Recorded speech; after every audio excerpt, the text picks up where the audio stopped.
Hello, so today I'm going to be demonstrating the oscilloscope quiz. Here we have our signal generator and the oscilloscope.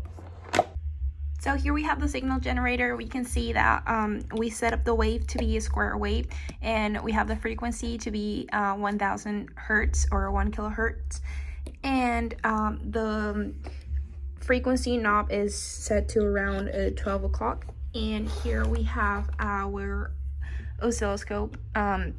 I set up to be 2 volts per square, and we can see that here we are in the DC current setting.